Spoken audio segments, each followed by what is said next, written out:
Hello, my name is Julie, and I'm 42 years old. I've been reflecting on a particularly difficult time in my life that began when I decided to end my marriage to Thomas. It became increasingly clear that we simply weren't meant for each other.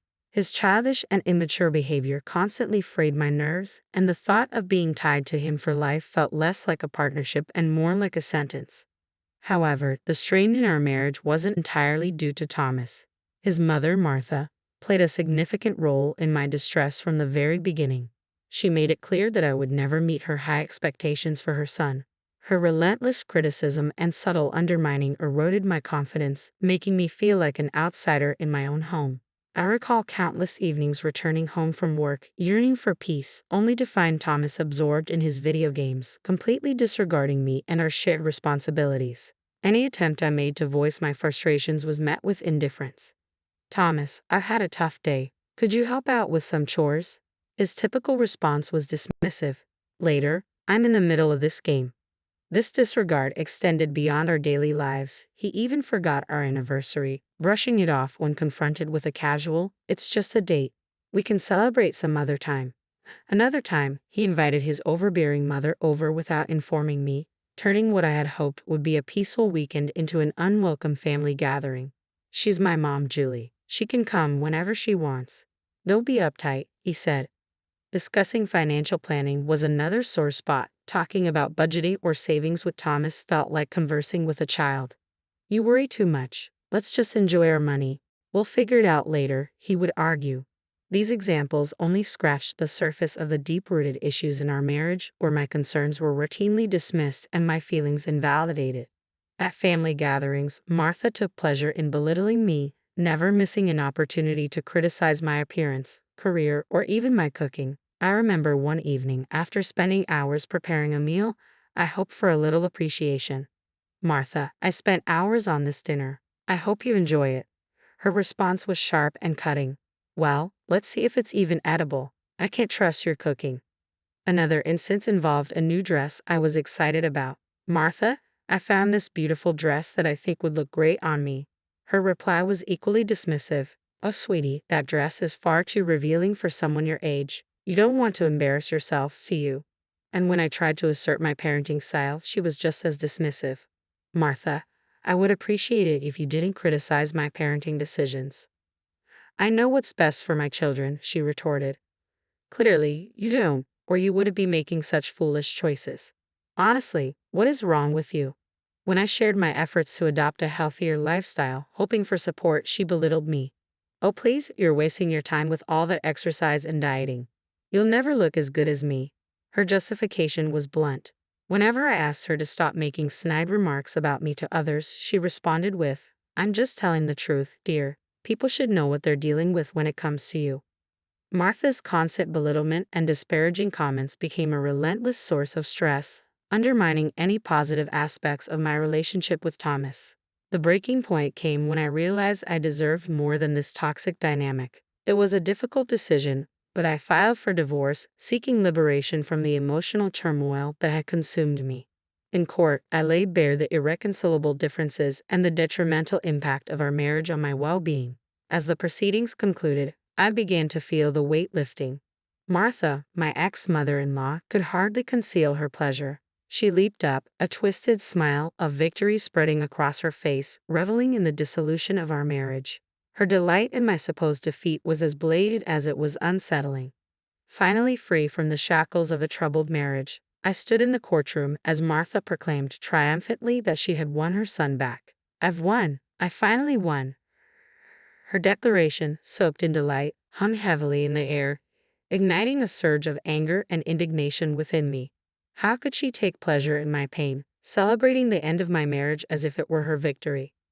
I couldn't hold back my fury. With contempt lacing my voice, I confronted her, exposing the miserable and pathetic person she truly was. Instead of faltering, Martha only laughed, a cold, mocking sound that echoed through the courtroom. It was a cruel soundtrack to the closing of a chapter that had brought me nothing but distress.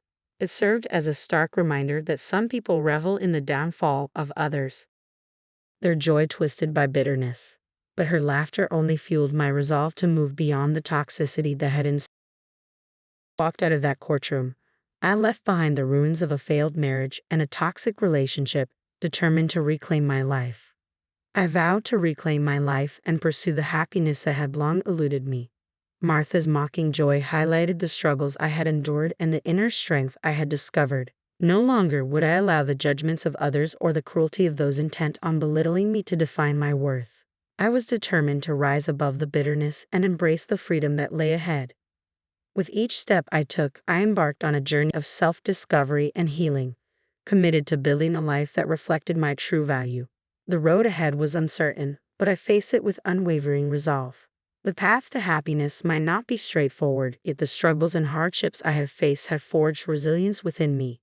It was time to leave behind the drama, toxicity, and emotional scars, stepping into a future brimming with hope, self-love, and the promise of brighter tomorrows. Unfortunately, the story doesn't end here. When Martha gloated about her victory, she expected to gain something tangible, something she believed she had finally secured. But fate had other plans. She thought she would inherit a coveted family heirloom, the stunning diamond orchid necklace, a piece with exquisite design passed down through generations and valued at millions due to its rarity and craftsmanship. Whenever Martha saw the necklace, her eyes sparkled with unmistakable greed. Yet, throughout my marriage to Thomas, it remained tantalizingly out of her reach. During our years together, Martha often suggested selling the necklace to fund more practical needs, but each time, I firmly rejected her idea. I explained that the necklace was not only valuable, it held deep sentimental significance as a vital part of my family's legacy. Despite her relentless attempts to sway my decision, I stood resolute in my commitment to keep the necklace within my family. After the divorce was finalized, Martha believed she might somehow benefit from the necklace's value, thinking she could claim a share that would satisfy her materialistic desires. What she didn't know was that I had other plans in mind. A month had passed since the divorce when, unexpectedly, I heard a familiar knock at my door. When I opened it, I found Martha standing there, her face streaked with tears and her voice trembling. "Julie, please, I need to talk to you," she pleaded. Despite my mixed feelings, curiosity laced with reluctant sympathy, I stepped aside and let her in from the cold. Once settled in the living room, I encouraged her to share what was on her mind. Through her sobs, Martha struggled to articulate her thoughts, revealing the collapse of her carefully laid plans.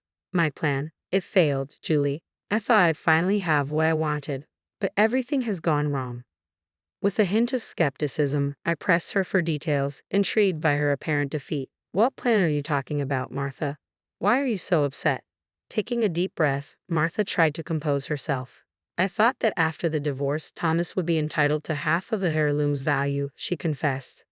Her scheme had hinged on manipulating her son to secure a piece of my family's treasure, a plan now clearly in ruins. I thought I had triumphed, but then Thomas dropped a bombshell that shattered all my hopes. Curiosity mixed with a dose of satisfaction urged me to lean in closer. "So what did Thomas reveal, Martha? I'm listening." Wiping away her tears, her voice filled with regret and disbelief, she said, "He told me he forgot to mention a prenuptial agreement he signed before we got married. It clearly stated that the heirloom, along with all your money, was completely off limits. I never stood a chance." I couldn't help but burst into laughter, a wave of relief and vindication washing over me. "Oh, Martha, you have no idea how much I anticipated this moment. I knew all along that your manipulative schemes would unravel." Martha's face flushed with a mix of embarrassment and anger. "You knew all along and still let me believe I had won? How could you?" Leaning back in my chair, a sense of triumph radiated from within me as I replied with a satisfied smile, "Oh, Martha, I didn't let you believe anything. You saw what you wanted to see. Blinded by your greed, I knew the truth would eventually come out." As the reality of her folly sank in, Martha's tears shifted to a mix of frustration and regret. She had played her hand, and it had spectacularly failed, leaving her with nothing. "I can't believe you signed that prenup," she said incredulously. "I was hoping to at least get some of your money after the divorce." "Martha, I signed the prenup precisely for situations like this. I anticipated a time when someone might try to take what's rightfully mine. You were never really about being the good wife, were you?" "How could you do this?" she asked, her voice trembling. "This isn't about being the good wife, Martha. It's about protecting myself and my assets from manipulative people like you. I had the foresight to secure my future," I explained, unapologetic. But I need the money, Julie. I'm desperate, she pleaded, her desperation evident. That's not my problem, Martha. You made your choices, and now you have to deal with the consequences. It's time for you to leave my house. You're so cruel and selfish, she shot back. I'm not the one who tried to deceive and manipulate for personal gain. You reap what you sow. Now please, leave. The room fell into an uncomfortable silence, punctuated only by Martha's sobs. The weight of her failed schemes filled the space, serving as a stark reminder of the consequences of her actions. As the reality of her situation dawned on her, Martha faced the painful truth. Her greed and deceit had left her with nothing. Despite her predicament, I remained firm, resolute in defending my rights and protecting what was rightfully mine. My experiences had taught me that trust and love should not blind one to the potential for betrayal. As Martha prepared to leave, her expression reflected a mix of anger and resignation, the bitterness of her choices hanging heavily in the air. With a resentful tone, she spat out, "You call me heartless. Martha, reflect on how you treated me throughout my marriage to Thomas. You were the one who was vindictive, cruel, and manipulative," I retorted. "You're exaggerating. I never treated you badly," she protested defensively. "Oh, really? Shall I remind you how you purposefully excluded me from family events, belittled my achievements, and spread rumors about me? You seem to relish my distress." "I did no such thing. You're just trying to paint me as the villain." Martha's voice grew more desperate. "Enough of your lies and manipulation. Leave my house now, or I will call the police. I'm giving you an ultimatum," I declared firmly. "Please, Julie, just give me some money. I need it." Martha pleaded desperately. "You have 50 seconds to leave my property. This is your last chance." "You can't do this to me, Julie. I'm family," she protested. "Good riddance, Martha." As the seconds ticked away, her face twisted with anger, disbelief, and defeat. Realizing that her manipulative tactics had failed, she turned and walked toward the door. The tension in the air was palpable as she exited, leaving behind a trail of regrets and the consequences of her actions. A blend of relief and liberation washed over me as I stood tall, having cut ties with toxicity and reclaimed my independence. The next day, as if on cue, another figure from my past emerged, seeking reconciliation. "What do you want, Thomas?" I asked warily. "Julie, I need your help. I'm in a tough spot right now, and I was hoping—" "Save it, Thomas. I don't want to hear your excuses. You dare to call instead of facing me like a man? How cowardly can you be? I thought it would be better this way." "Julie, please, just hear me out." "All right, Thomas. I'm listening," I said, bracing myself for what was to come. "Why don't you start by explaining how you constantly belittled my ambitions, mocked my dreams, and made me feel like I was never good enough? Do you even remember any of that?" "I don't know what you're talking about, Julie. Sure, we had our disagreements." "Disagreements?" I interrupted, my voice rising. "I call it emotional abuse. You tried to undermine me at every opportunity, hoping to break my spirit. Well, guess what? I'm done with it. I deserve better."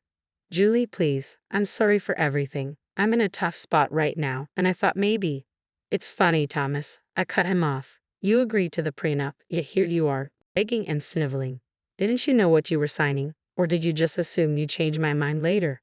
"I didn't fully understand it back then. I just knew that I loved you," he stammered.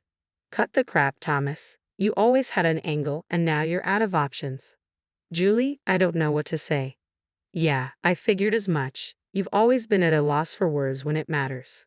Listen to me, Thomas. This is the last time I'll say this.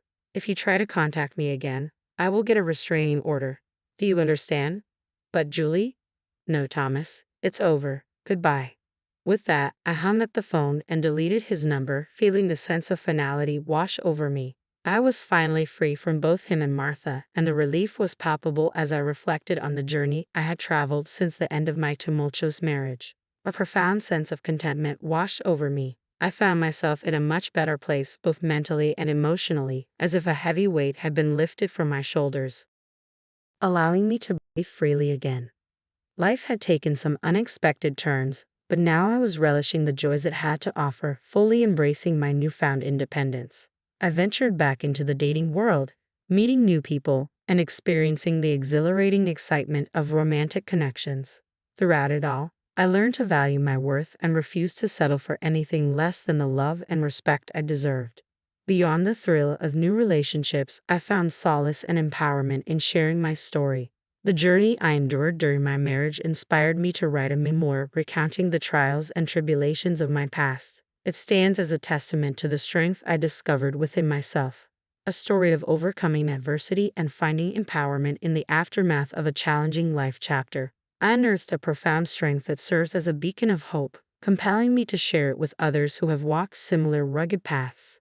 My writing emphasizes the critical importance of self-love and the courage needed to escape damaging relationships.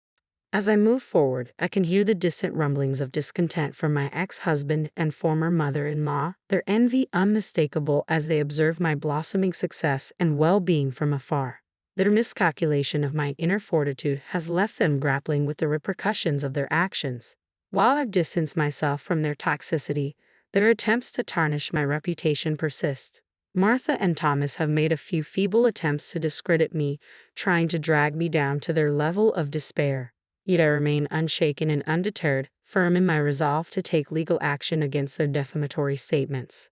Their provocations only fuel my determination to see justice served. This new chapter of my life is steeped in gratitude for the resilience I've discovered within and for the solid support system surrounding me. Encircled by friends and family who uplift and inspire me, they cheer on my transformation and motivate me to continue reaching for greater heights. From the ruins of a shattered marriage, I have emerged not only unscathed but fortified, enlightened about my worth and more determined than ever to live freely and fully. This journey, though fraught with challenges, has catapulted me to a realm of self-empowerment and authenticity. My life's narrative is no longer defined by the shadows of pain but illuminated by the triumphs of overcoming and thriving. Having moved past the darkness, I now bask in the light of promising new beginnings. As I pen the ongoing chapters of my life, I approach each page with renewed purpose, seizing the happiness that had previously eluded me.